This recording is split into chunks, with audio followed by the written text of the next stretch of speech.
नमस्कार। RS Maithili channel में अपने स्वागत अछि। आइ हमसब एहि वीडियो के अंतर्गत देखब काव्य शास्त्र के एकटा अध्याय अछि शब्द शक्ति। शब्द शक्ति अर्थात शब्द सामर्थ्य।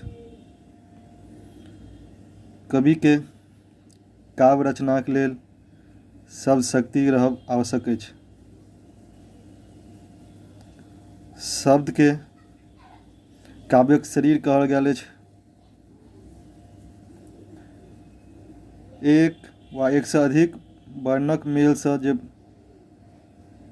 स्वतंत्र आ सार्थक अर्थपूर्ण इकाई रहैत अछि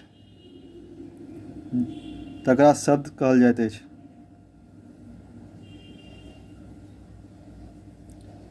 काव्यक साम्राज्य वास्तव में शब्दे पर टिकल अछि। साहित्य में शब्दक अर्थ के अत्यधिक महत्व देल गेल अछि। शब्द विचारक वाहक मानल जाइत अछि या साधन मानल जाइत अछि। शब्द श्रूयमाण होइत अछि, ताहि आधार पर शब्द के दू प्रकार अछि। पहिल ध्वन्यात्मक आ दोसर वर्णात्मक। ध्वन्यात्मक शब्द ई भेल जे बीना, मृदंग, गिटार आदि वाद्य यंत्र से जे उत्पन्न होइत अछि ध्वनि से ध्वन्यात्मक, वा कोनो पशु पक्षीक बोली वा कोनो वस्तु जेना टीन, काठ आदि पर जे आघात केला से उत्पन्न ध्वनि होइत अछि से सब होइत अछि ध्वन्यात्मक शब्द। दोसर अछि वर्णात्मक शब्द। जखन सार्थक वर्णक समूह से उत्पन्न ध्वनि जकरा स्पष्टतः बाजल वा लिखल जाइत अछि तऽ ओ वर्णात्मक शब्द कहबैत अछि।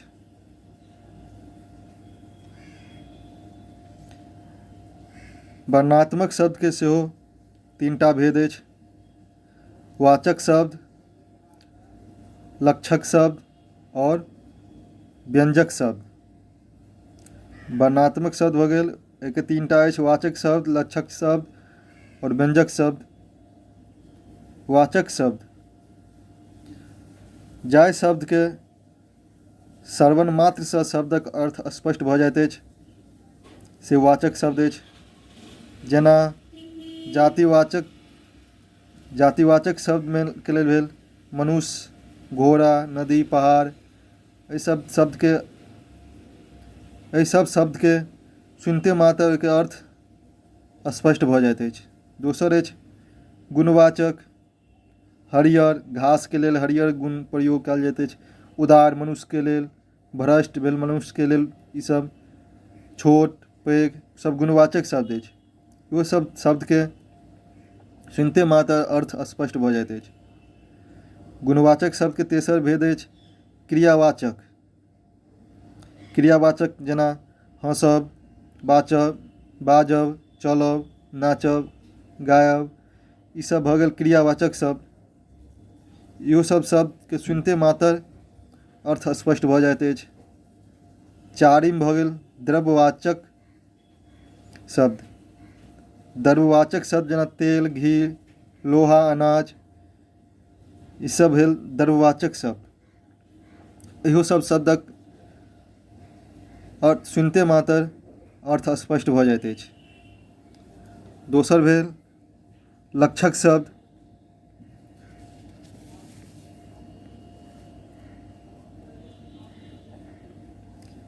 लक्षक शब्द जाहि शब्द के वाच्यार्थ वा मुख्य अर्थ से भिन्न अन्य अर्थ जे ज्ञात होइत अछि ताके लक्षक शब्द कहल जाइत अछि। जाहि शब्द के वाच्यार्थक वा मुख्य अर्थ से भिन्न कोनो अन्य अर्थ जे ज्ञात होइत अछि ओ लक्षक शब्द कहबैत अछि। ना देखू उदाहरण अछि जे अहाँ गधा छी, तो ओहिठाम गधा शब्द बुद्धू या बेवकूफ लेल लक्ष्य कऽ के बाजल गेल अछि। दिसना दोसर उदाहरण अछि, पेट में आगि लागल अछि। ओहिठाम आगि भूख या क्षुद्रा के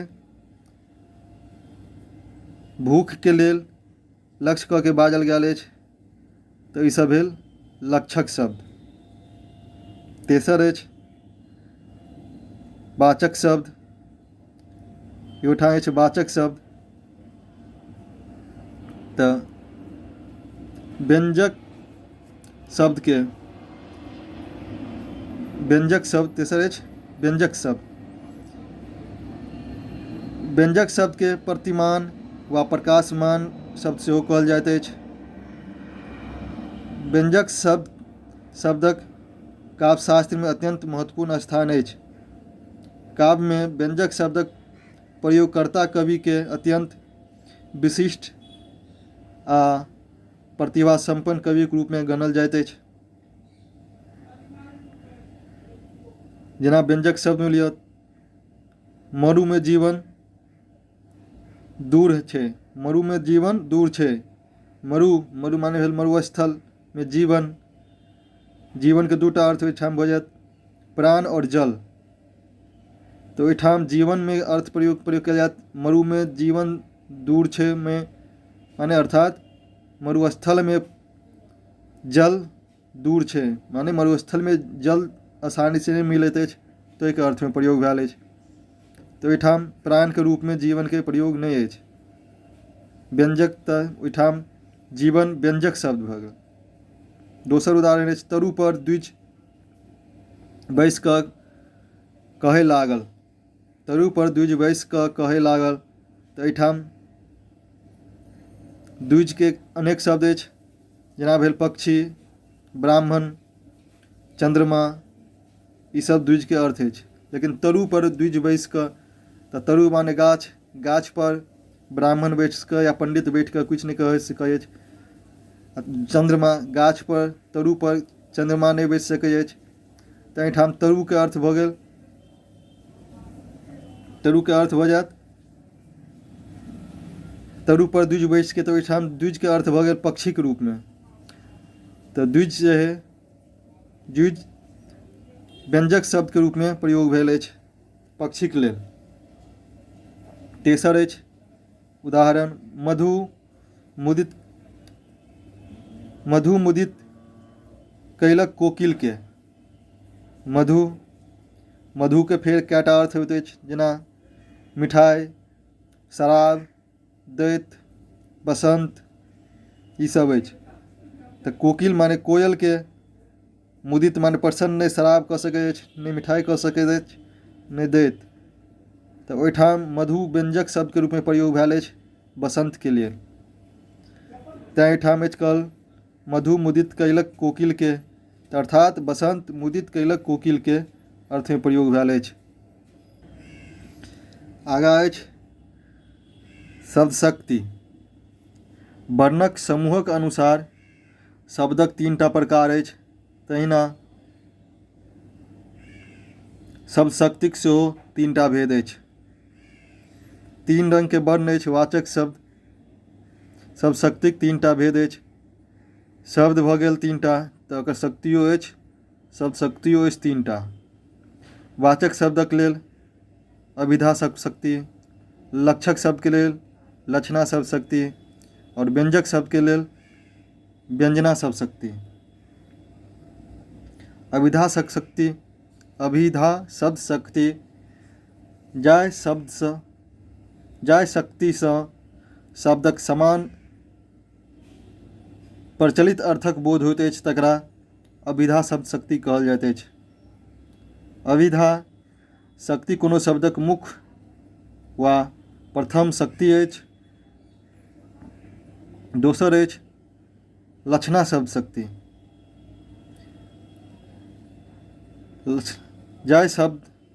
लक्षणा शब्द शक्ति में शब्दक मुख्य अर्थक सिद्धि में व्याघात भेलाक पश्चात जाहि शक्ति द्वारा शब्दक अनअर्थ लक्षित होइत अछि तकरा लक्षणा शब्द शक्ति कहल जाइत अछि। एकरो उदाहरण ऊपर देख सकल छी, जेना पेट में आगि लागल अछि, तू अहाँ गधा छी, ई सब लक्ष्य कऽ के बादल गेल अछि। अगिला अछि शब्द शक्ति। शब्द व्यंजना शब्द, व्यंजक शब्द, तकर शब्द शक्ति अछि व्यंजना शब्द शक्ति। व्यंजक शब्द के लेल व्यंजना शब्द शक्ति अविधा आ लक्षणा शब्द शक्ति जखन अपन अपन अर्थक बोध करा शांत भऽ जाइत अछि आ तखन जाहि शक्ति द्वारा एकटा तृतीय अर्थक व्यंजित होइत अछि, तृतीय अर्थ व्यंजित होइत अछि, तकरा व्यंजना शब्द शक्ति कहल जाइत अछि। व्यंजना शब्द शक्ति कहल जाइत अछि। जेना व्यंजना शब्द शक्ति के उदाहरण देखू। शंख चक्र ल हरि कर में दर्शन देलनि भक्त बिंद के। एहिठाम हरि आयल अछि। हरि शब्द के भेल अनेक अर्थ होइत अछि, जेना विष्णु, मेढक, मेघ, साँप, बानर आदि हरि शब्दक अनेक अर्थ अछि। लेकिन एहिठाम शंख चक्र ल हरि कर में, माने हाथ में शंख आ चक्र लऽ के आयल छथि, तऽ के तऽ मेढक तऽ आबि नहि सकैत शंख चक्र लऽ के, बानर नहि आबि सकैत अछि, मेघ नहीं आबि सकैत अछि, साँप नहीं आबि सकैत अछि। तऽ एहिठाम ओहि हरि के अर्थ व्यंजित होइत अछि भगवान विष्णु के रूप में। शंख चक्र ल हरि कर में दर्शन देलनि भक्त बिंद के। तो ई भऽ गेल व्यंजना शब्द शक्तिक उदाहरण। जेना दोसर देखू व्यंजने शब्द शक्तिक उदाहरण अछि। पहिले मन देल आब दिअ पीठ, लाज लगै सोझ देत डीठ। पहिले मन देल, एक व्यक्ति दोसर व्यक्ति से कहि रहल अछि, एहिमे आर्थी व्यंजना अछि। व्यंजना शब्द शक्ति के दूटा भेद अछि, शाब्दिक शब्द शक्ति, शाब्दिक व्यंजना और आर्थिक व्यंजना। शाब्दिक मतलब जे शब्द में व्यंजना शब्द शक्ति रहैत अछि, आर्थिक में भेल अर्थ में। एहिमे अर्थ बुझला के बाद हैत। हरि वाला में शब्द में छल पहिले मन देल आब दिल दिअ पीठ। पहिले मन देल माने अहाँ पहिले प्रेम केलहुँ, आब दिअ पीठ, आब पीठ देखा रहल छी। लाज लागै सोझ देत डीठ। डीठ में भेल नजर, जे आब जे अछि सामने देखे में, सोझ देखे में की करे लाज लागि रहल अछि। एहिमे भेल व्यंजना शब्द शक्ति। व्यंजना व्यंजक शब्दक प्रयोग भेल अछि। तेसर उदाहरण अछि सदा करी गिह काज दिन, एको पल नहि चैन। एखनुक बेर एहन सन लागैछ अपन नैन वो वैन। तेसर अछि सदा करी गिह काज दिन, माने दिन भर काज करैत रहै छी, एको पल माने एको घड़ी समय चैन नहि अछि। एखनुक बेर माने जब काज केला के बाद फुर्सत होइ छै तब कहै छथि ओ एखनुक बेर एहन सन लागैछ अपन नैन वो वैन। काज केला के बाद फुर्सत में छै तऽ हुनका अपना एना लागि रहल छै जे अपन आँखि, नयन, दृष्टि आ वाणी अखन सब अपना बस में अछि। तऽ एहिमे भऽ गेल व्यंजक शब्दक प्रयोग, व्यंजना शब्द शक्ति के भेद। तऽ वीडियो में हमसब देखलहुँ शब्द शक्ति आ शब्द शक्तिक तीनटा भेद अछि। नेट में कतेक बेर पूछल गेल अछि अविधा की अछि, या लक्षणा की अछि, या व्यंजना की अछि। तऽ अविधा शब्द शक्ति अछि व्यंजक शब्द के लेल, लक्षणा शब्द शक्ति अछि लक्षक शब्दक लेल, व्यंजना शब्द शक्ति अछि व्यंजक शब्दक लेल। तऽ एहि प्रकारे देखलहुँ हमसब शब्द शक्ति। और एहन एहन सुंदर वीडियो के लेल काव्यशास्त्र या UGC नेट परीक्षा के मैथिली के लेल वीडियो सब देखबाक हुए तऽ RS मैथिली चैनल के सब्सक्राइब कर ली। धन्यवाद।